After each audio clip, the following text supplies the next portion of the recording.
After an OT thriller in their previous game, the Alabama State University women's basketball team faced off against the #1 seed Texas Southern Tigers at the Dunn-Oliver Acadome. Kicking things off in the first half, the Lady Hornets and Tigers are tied at 23 all, with 8 minutes left as Ayanna Emanuel drives to the rack and dishes to Shamai Ward for the easy layup. The crowd was loving the Hornets play. With the Hornets trailing midway through the fourth, a fast break layup by Jayla Crawford on a feed from Dakaya Sanders put the Hornets back up 65-64. Clutch free throws down the stretch propelled the Hornets to an 81-73 win. Head coach Freida Freeman Jackson attributed the win to her team's improved composure and free throw shooting after a change of practice. Psychology on my head let them have a free throw competition to get my free throws in, opposed to telling them you got to make free throws, because free throws are psychological. So I made sure I played a game or whatever. They did a pretty good job and competed or whatever, and it worked.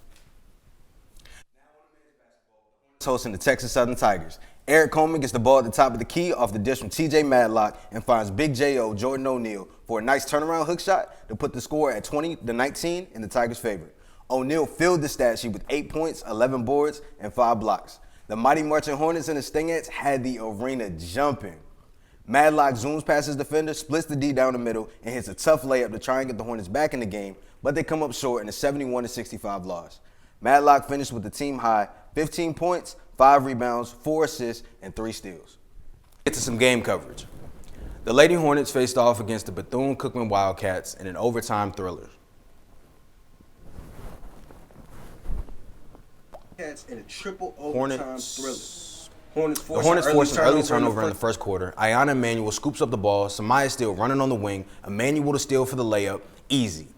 Emanuel had a crazy stat line, a near triple-double with 20 points, 10 boards, and 8 assists. Head coach Freida Freeman Jackson was loving her team's play. Moving on to the second half, Emanuel at the top of the key, hezzy cross drive, finds Danielle Bolton in the paint for a wide-open lay. In a game that felt like it would never end, the Hornets came out on top in a 74-71 victory. Coach Jackson applauded her team as they look forward to their final home game on Saturday.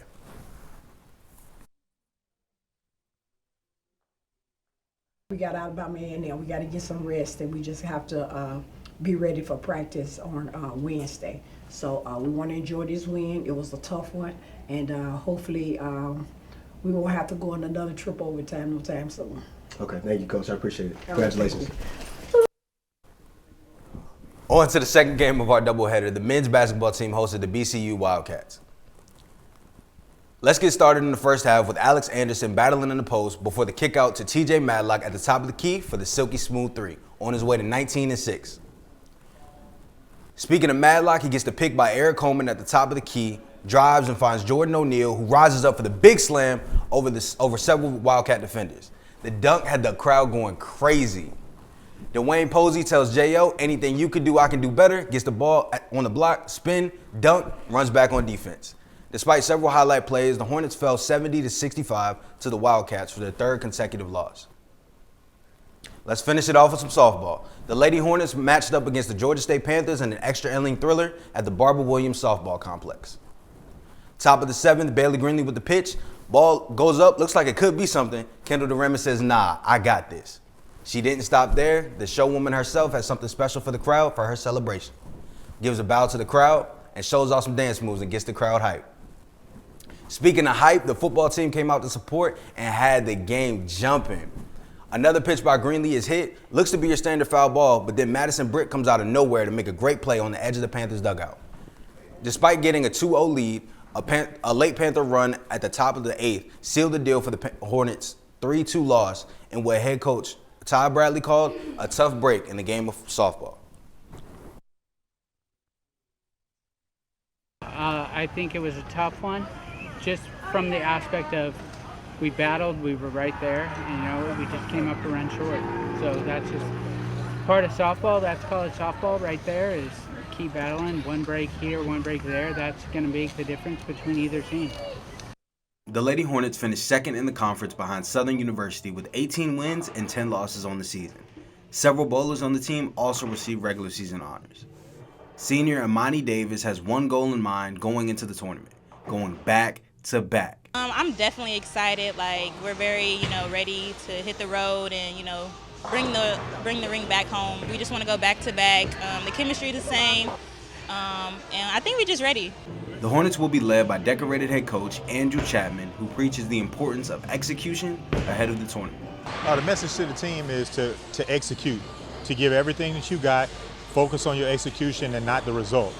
Focus on the process, making the good shots. If you make a good shot, then the execution, the strikes, spares, everything will happen. While Coach believes the strikes will come, he also believes that ASU will get everybody's best shot. Alabama State's on everybody's hit list after all those Commissioner's Cups. And then we won the SWAC last year, so we're on their hit list now. Bama State looks to repeat on March 24th. In Montgomery, Alabama, Kendall Mans, Bama State News.